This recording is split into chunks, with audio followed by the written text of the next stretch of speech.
Welcome to Theocafe. Before we begin, we'd like to set a few ground rules and guidelines to make things run as smoothly as possible.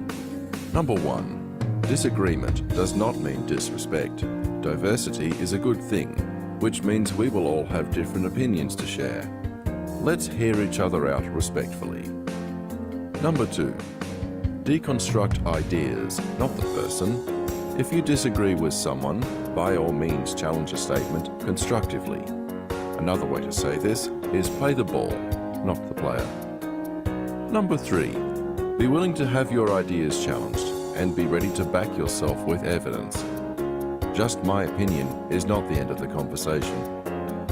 And finally, your insight is valuable to us and we all want to hear it, including our online participants. So please use a microphone when you share your questions or comments. We'll get it to you as quick as we can. Now that we've established our ground rules and our guidelines, please enjoy Theocafe. Alrighty, welcome everybody to Theocafe. What were our ground rules? You all would have been listening, I'm sure. Very good. Not what I said, not what Josiah said either. Yep, not good enough. Good. All right. Cool. Lovely. Thank you, Trevor, for pointing out you were not listening. All right. So next week we will continue. Well, sorry, not next week. I'm not doing a Theocafe every week. Next month we will continue with our usual layout, our usual approach to Theocafe. But this month you may have noticed you have notepad and pen on your table. All right, did you notice that? Well done. That's a step up from the original message. So you notice you got pen and paper on your table.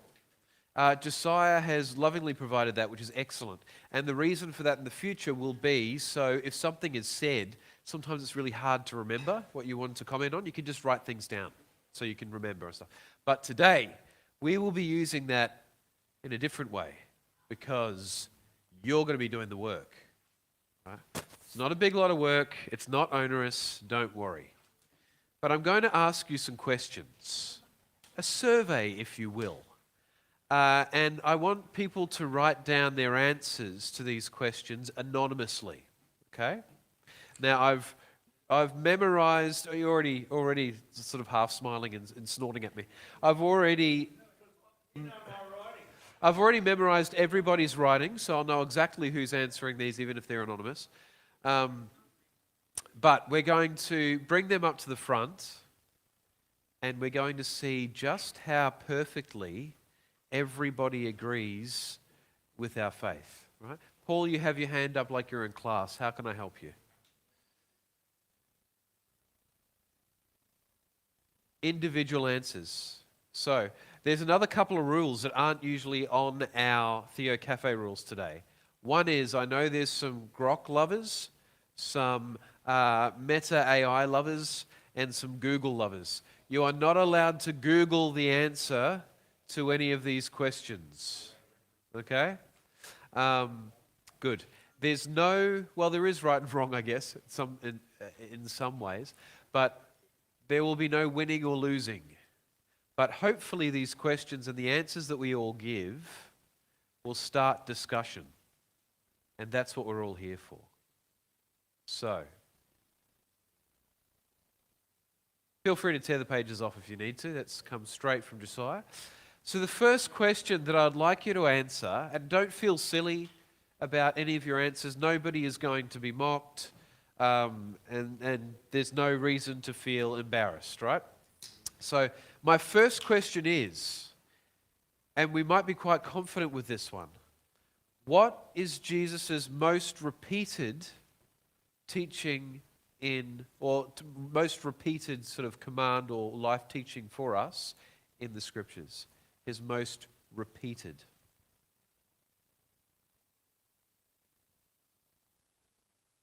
Don't try and influence each other. I know we're human. It's very difficult to not try and influence people.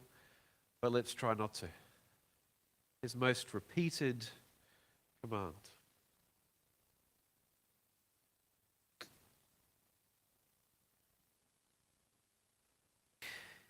if you repeat something when you're teaching people things, if there's something that you repeat over and over and over again, it's probably quite important. And it's probably something that you feel is one of the most important things for you to teach others. So when you're done, I probably should have thought of how I was going to collect these, so you're not just handing them to me. I will get our suggestion box, and we can put them in the box. I'll shake them up, and then I'll have a look, right? Do them now. Yeah, yes, please. Yep.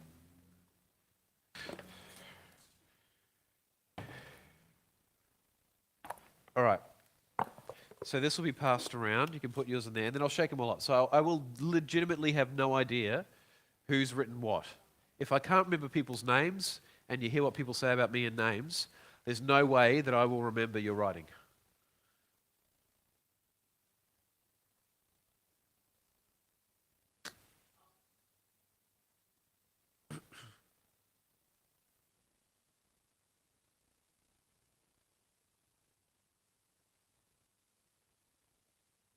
If I see grok usage or AI usage, I will let off the zapping device that you all have in your seats.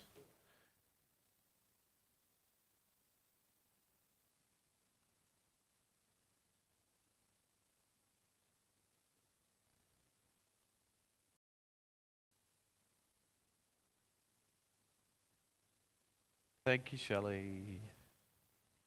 People at home too, if there is anybody watching, or if you're watching this later, once we've finished and it's recorded, you can put your answer to, please don't Google it, but you can put your answer in the comments. Is that everybody's? We got everyone's? Lovely. Hopefully we didn't write novels. All right. So the question, well, I will reveal the answer to this, because this is one we can answer, because we can just look at the Gospels, and every word of the Gospels has been counted to see sort of which one's been said the most, all that kind of stuff. So there's actually an answer to this question, okay? So answers range, what is the most important one? Let those who have ears to hear listen. It's a great answer. Above all, show mercy. Great answer. Love your brother. Great answer. Love your brother. Love one another. Love your God. Great answer. Let those who have ears listen. Great answer. Your faith has ... Love your neighbor. Great answer. More dots. Please read this out loud. Terrible answer. Do not be afraid. Great answer. Truly I say to you. Great answer. Oh, this is fair. Love your God with all your heart, mind, soul, and strength. And the second is like it. Love your neighbor as yourself. Great answer. Theocafe. Jesus, let the children comes first. Cool. Great answer. Jesus' most repeated command. Love your God with all your heart, soul, mind, strength. Neighbor as yourself. Great answer. We're getting there. Love your neighbor. Great answer. Love and forgive. Excellent answer. You can see a theme going along here with these answers. They're all great. Love one another. Great answer. Love one another. Great answer. The most common and frequently repeated command and teaching of Jesus is, do not be afraid. Out of everything. I can't remember, and I'm not telling you. But now you can, if you want to, you can look it up and find out. Do not be afraid. How often do you hear that preached as the center of the gospel on Sundays? There was one person who thought that. I don't care, don't brag. Right? There was one person who wrote that out of this entire room of people. That is the most repeated instruction from Jesus. Why would that be? Do not be afraid.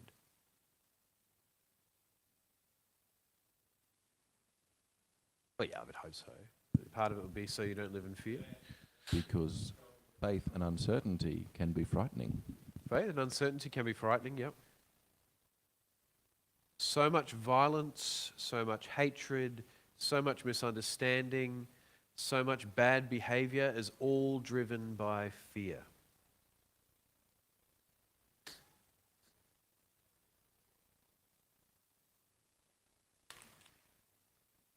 Do not be afraid, the most common repeated instruction from Jesus.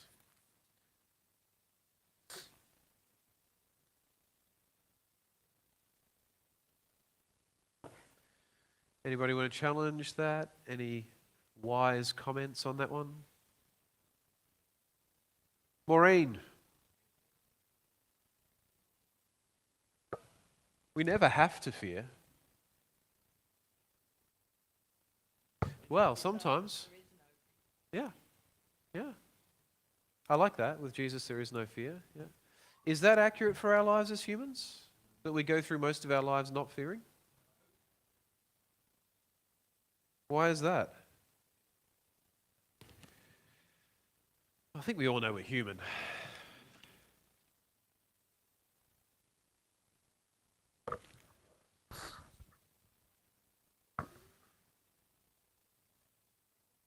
Okay, good. All right, we don't have anything else to say about fear. That's good. Lovely. All right, now, you're being restricted to one sentence, not Pauline sentences like St. Paul would write. Okay, otherwise you'll be going for an entire letter.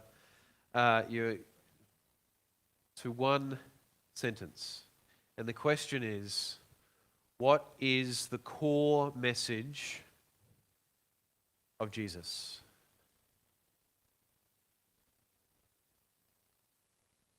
One sentence.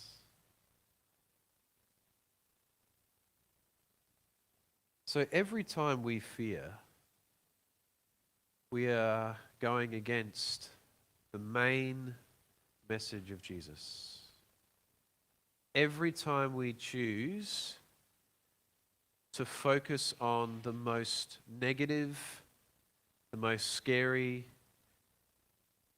that kind of outcome, we are choosing to not listen to Jesus' most common command. And it's a defense mechanism.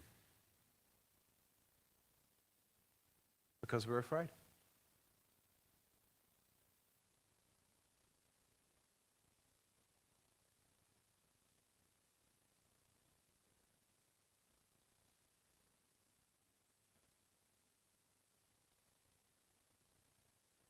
I've got the box ready.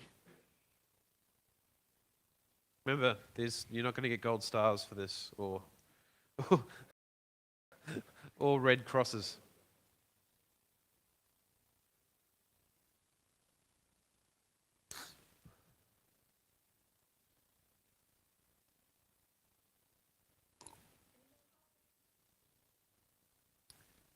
I fear we've all had enough coffee, thank you.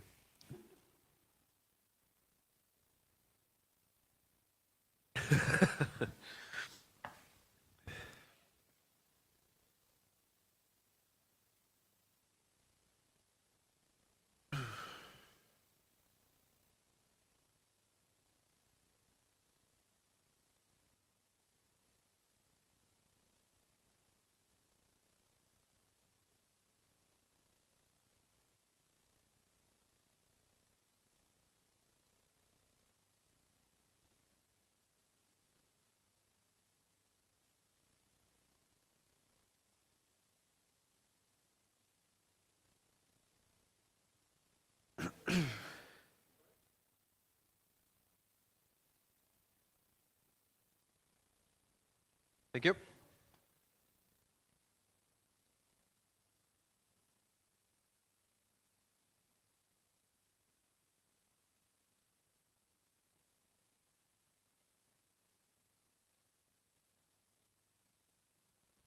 Okay, the core teachings of Jesus from a group of people who are all Christians, who I'm sure we're all faithful Christians.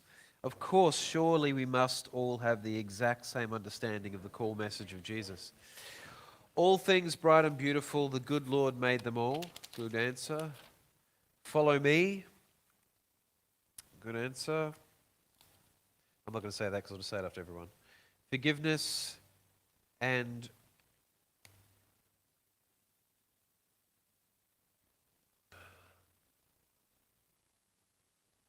yeah. Could be reconciliation, forgiveness and reconciliation. All right, so 1, 2, 3. Love God and your neighbor. Love God and your neighbor as yourself. Love casts out all fear. Handy. Love God and everyone as well.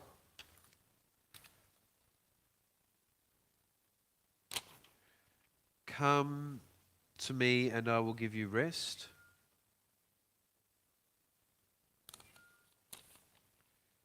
Don't worry, be eternal. Don't worry, be eternal. What is the core message of Jesus? It is the sick who need a physician. Love with all your heart and soul.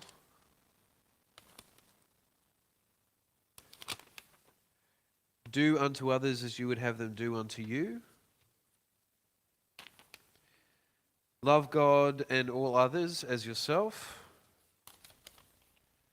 Love God and your neighbor. All right, so I get asked, sometimes we get these grand ideas, right? About, we have all these denominations in the world. It doesn't matter. You're just Christian. It doesn't matter which one you belong to, right? It doesn't matter which denomination you are. We're just Christian. Great. Okay, lovely. It's really good that you want other people to know that that's what you want to think. The problem is, even in this room, we have 1, 2, 3, 4, 5, 6, 7, 8 different ideas about what the core message of Jesus is. So what you're saying whenever we say that is, doesn't matter. We're all Christian. We should all just believe the way I believe. Because that way denominations don't need to exist. If we're all monotone. If we all believe in the one way that that person saying that believes, right? There's a reason why a bunch of different denominations and things exist. Because we all get different messages from the Gospels. And then guess what happens? We all discuss and argue about those different understandings. And then we all find community within those different understandings and the people that understand similar to us. And then we find out that when we're comfortable enough as humans, we've created community. Hang on, we're too comfortable. We need to scapegoat now. So then we have slightly different ideas within that community. And then that community comes apart. So then we can feel righteous again within this community. And that's how these things build. So with these grand ideas of having one Christianity, that's okay as long as we're no longer human.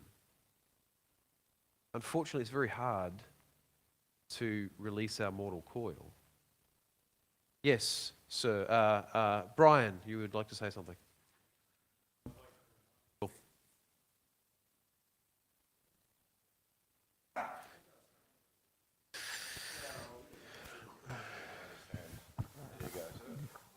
So one of the things that your question is getting us to do is to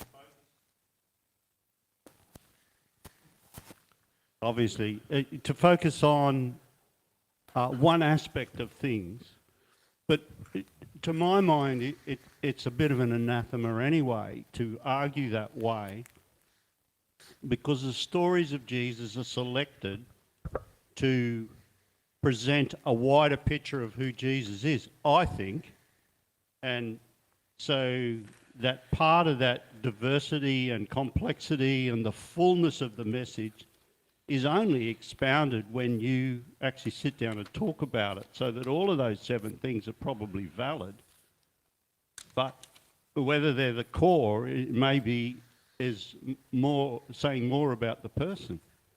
As for your interpretation of how we squabble and fight, I mean, people debate things all the time, don't they? Sorry, I couldn't take ownership of that interpretation. That's called mimetic theory, and that's people far more intelligent than I that know about scapegoating mechanism and how we develop communities. That's not mine. Sorry.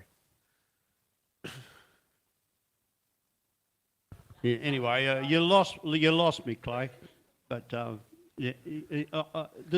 thing that I feel is that the question makes us highlight what the core thing is, and even in the summary statements there, I think about all the stories that Jesus told, and they said, yeah, he sold that in that, but he didn't say it in that one. So in one sense, I like the diversity. I like the breadth of it. I like the opportunity to be able to say that Jesus was more than just a one-trick pony. So, would you say then that Jesus had a core message, or didn't have a core message? This is a longer than 5-minute answer. So I didn't tell you had 5 minutes. well, even if you restricted me to 5 minutes, I'm not sure that I would cover all the points that just fleetingly ran through my head. I think Jesus was on a mission, so you would think that he had some idea of what he was doing. So yeah, does that contain a core message, and how should we understand that core message? Again, I would back what I put down, but then I'd tell everyone what I put down, That's wouldn't I? right, So, you would. So Yeah. we couldn't have that. Yeah, Thanks, Brian. just nuancing it a bit. That's excellent. Well done. Thank you. Appreciate it. Paul. I sort of think back into history, way back when man was building the tower, the big tower, and God sort of thought, well, I might slow them down a bit, and then all the languages changed, and he thought she said she, and she thought he said he, and so forth.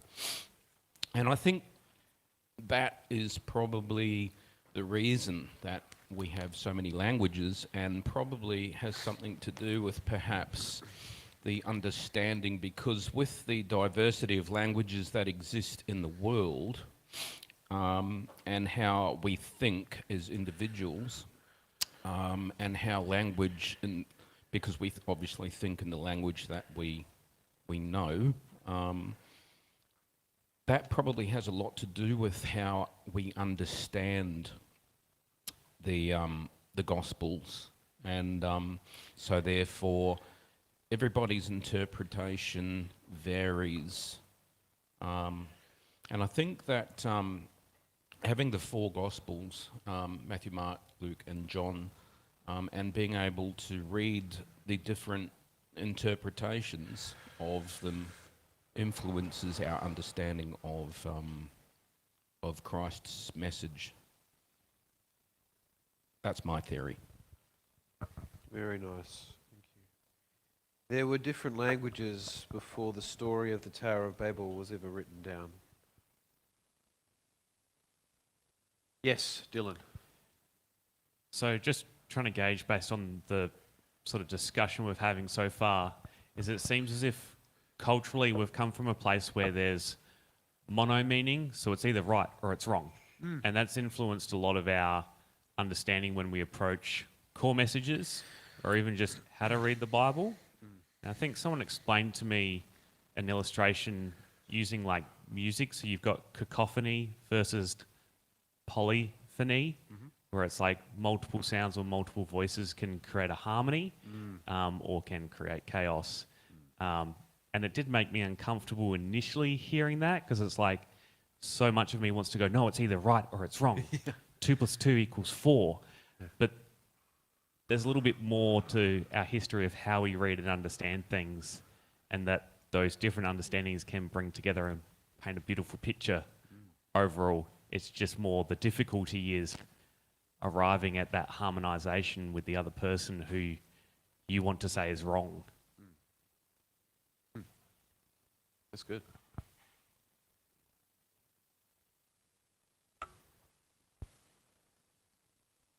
It's on. We aren't the only ones with a language. Aren't we? Animals have language. Good point. You put those chooks up there together, Yeah. and you said we've got wet they get used to one another. They don't. We wait till they can communicate. And I've seen that with mobs of sheep. You start mixing them up and they'll part until they learn to communicate with one another in their language. So we're not the only ones with language. No, it's good. Yeah, it's fantastic. It throws open a whole other door. A whole other door of thinking. Absolutely.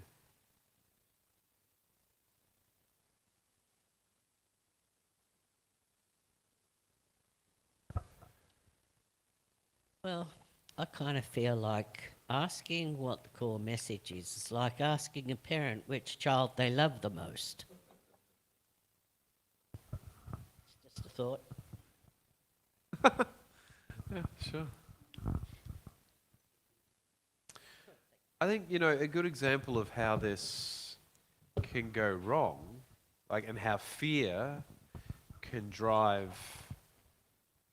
what we do is, for example, it blew up. It was spoken about a lot on social media recently that the Pope had put a Muslim prayer space in the Vatican City, and people were shocked and appalled about that, terrified. How could they let that happen in the Vatican City? They would be absolutely. Their minds would be blown if they knew that there was a mosque in St. Catherine's Monastery at the bottom of Mount Sinai, and there had been for hundreds and hundreds and hundreds and hundreds of years. Two very different ways of thinking and belief. And Jesus tells us, do not be afraid. But it's always fear that turns us against each other. And fear is one of the easiest ways to manipulate people. Easy to sell too. Look at the aging products, anti-aging products, right? What are they doing? They're just making people afraid of aging. So we can save you from that. Yes, Brian. There was no topic this afternoon, Correct. so I just came. And I feel like I'm in a stirring mood. So, a normal mood for you. See, no, it's not. You say it openly yourself all the time. Oh, yes. Well, I do like people to think about what they believe, so sometimes I'll take a contrary position just to draw that out. But I've been fascinated over my life journey to look at a particular interest of mine is birds, and you think now why would God create birds and then make it so that there are thousands of different varieties? They all And taste slightly colours. different. And they react differently at times, and they nest in different. And if you go around to other parts of the world in which what we say God has made, all I see is a huge propensity for diversity.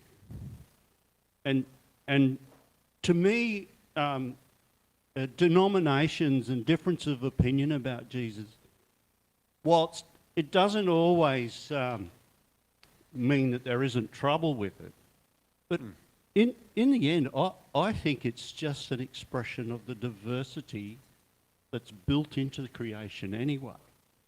That not everyone is the same and expresses their either love, faith, lack of fear. We all express it in different ways, and there's something captivating about that, to my mind.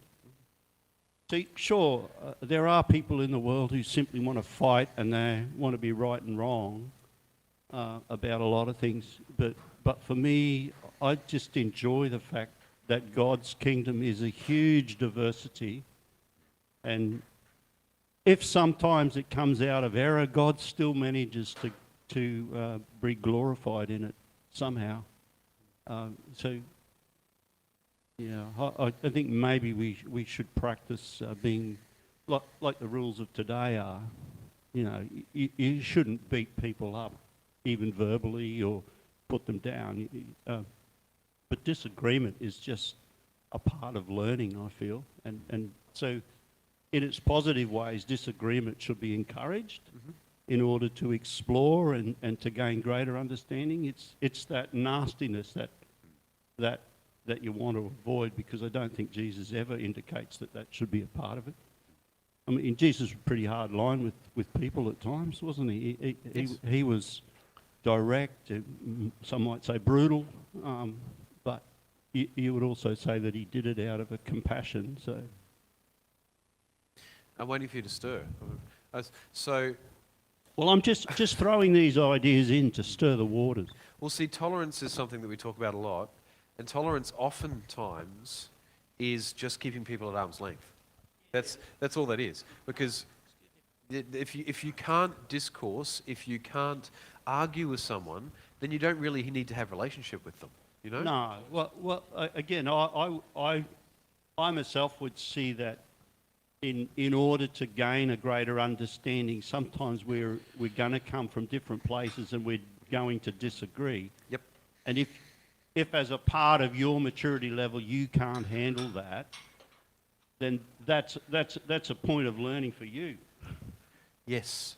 To actually grow into being a better person and all of that sort of thing. But The more we focus on how other people worship, or how other religions and things are wrong, or judging other people, right? The more time we get to do that, the less time we actually spend on our own spiritual discipline, our own prayer life, our own development spiritually. So there is a laziness in defending the faith and things all the time. Yes, Maureen.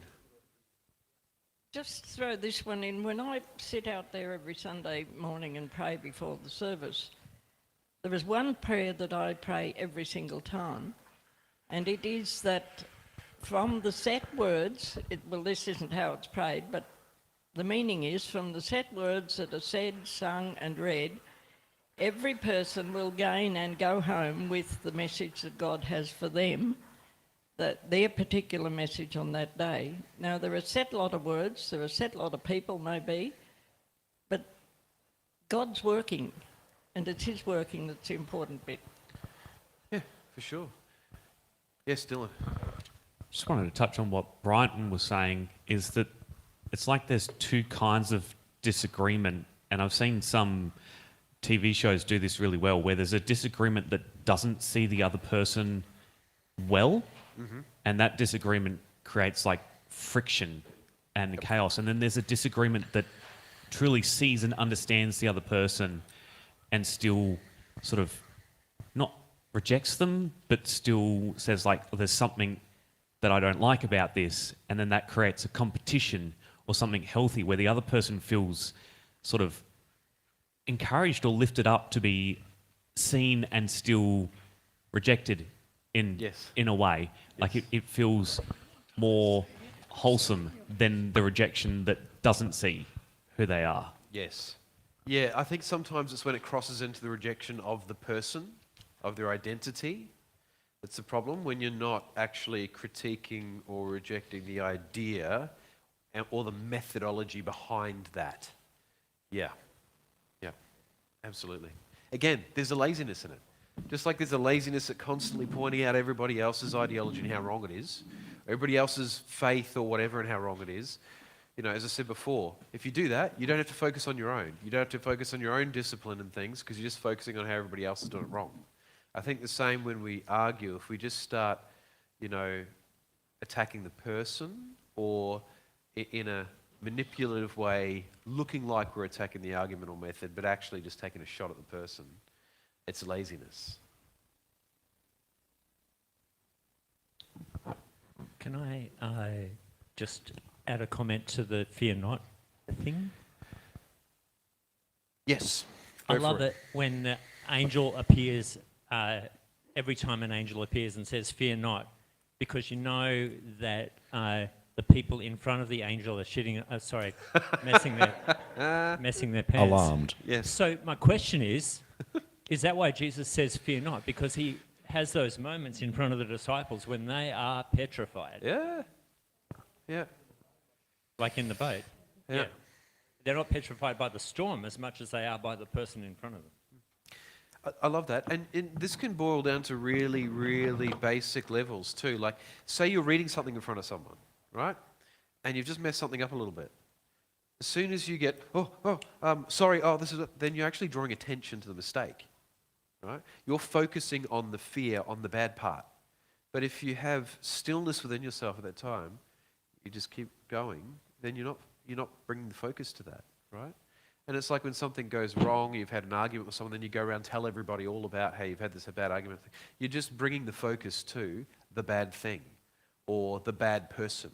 But if you have stillness within yourself and a little bit of courage, then you can actually, like Dylan was saying before, you can start having those discussions that can disagree, not put up with, abuse and things, but can be a bit more life-giving. And by the way, this doesn't mean anything goes. It doesn't mean every opinion's right. No. That's not what we're saying either. Jim Jones did not have a valid view of Christianity.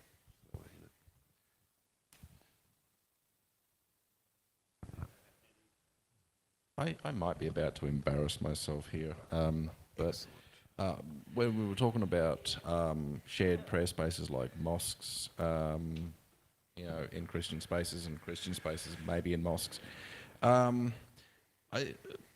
was a part of the Old Testament that I think we covered quite recently about two nations being created. From the two different sons, and if my understanding is correct, and if it's not, I'm sure I'll find out very soon. That was talking about perhaps the two oldest religions in the world. Again, I'll probably be wrong about that. The Muslim faith and the Judaism that later, had the Christian branch off, I guess. Is it fair to say that perhaps God was expecting us to always have multiple faiths, or am I just full of it? No, that's a cool comment. There's a couple of things to address. Islam is 500 years younger than Christianity, so it came 500 years later. Muhammad was given refuge in St. Catherine's Monastery at the base of Mount Sinai by the monks there for a bit. Now that's an interpretation of that scripture that some say, well from that came from one of the sons came Islam, the other one continued with Judaism and Christianity. When it was written, when that happened, none of that would have been even thought of. But that is an interpretation of it. Yeah. Could it be argued that there's it's a potentially plausible explanation, even if it wasn't understood at the time, or just curious, really? I suppose it's a bit hard to speculate on that, huh?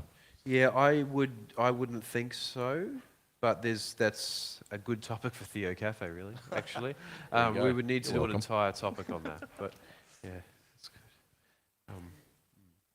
But so, if we look at the big whacking stick today, and that quite often is Islam, right? The reality is they highly respect Jesus as their second most important prophet. They revere Mary. They have a lot more in common with Christianity than just about any other faith. But most people who throw hate at something don't bother learning about it. So they won't read the Quran. They won't talk to Muslim people. They'll just formulate opinions about it. Similar with people that hate Christianity and things. It's just living out of fear, building on fear.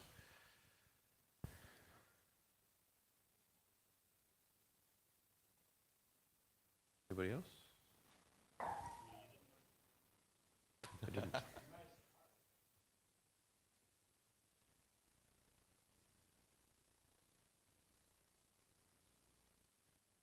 Okay, good. So we've done the most commonly taught command of Jesus, and we found out that was do not fear. We've asked what the core message of Jesus was, and we got a total 8 different answers to that in this one little room.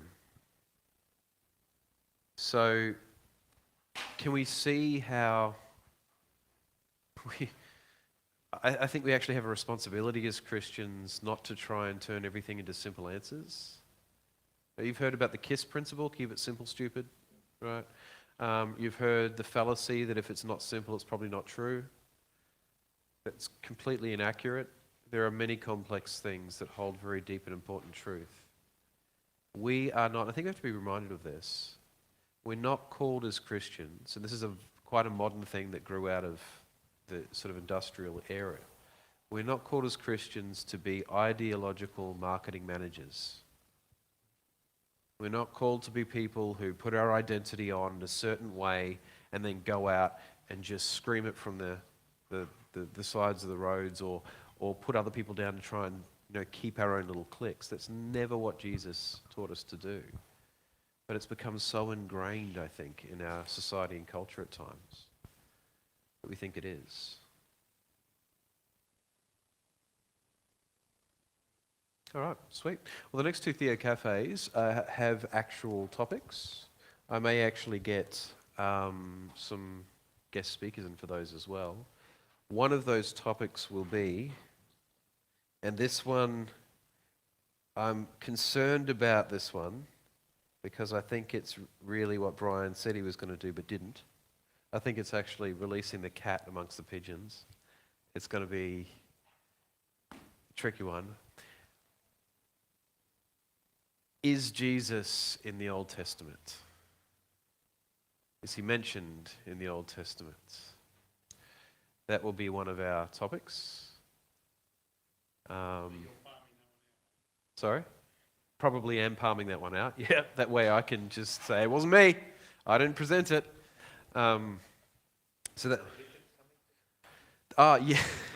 They're not doing that one, but in November we have Bishop John coming out with Reverend Deborah, and they're going to do cosmology and theology, which is going to be fantastic. And not surprised we didn't have much more to say about fear and the core message of Jesus. But What I should have written was perfect love casts out all fear, yeah, but I didn't write it. I'm sure they did. lovely. Unfortunately, I can't say it was me. I mean, I could lie, but yeah. Yeah, good. So if you... All right, so we'll close the live stream. Okay. So For those online, thank you for joining us. See you next time. Yeah, well, that live stream on. So I've had a question, and I was told actually recently you should have had people going to this. Did you see recently in KO Stadium there was a group of churches that got together to pray for the Moreton Bay region? 3,000 or so Christians. Amazing. From about 150 churches. Isn't that brilliant? Yeah, if only Jesus didn't say, don't be like the hypocrites and get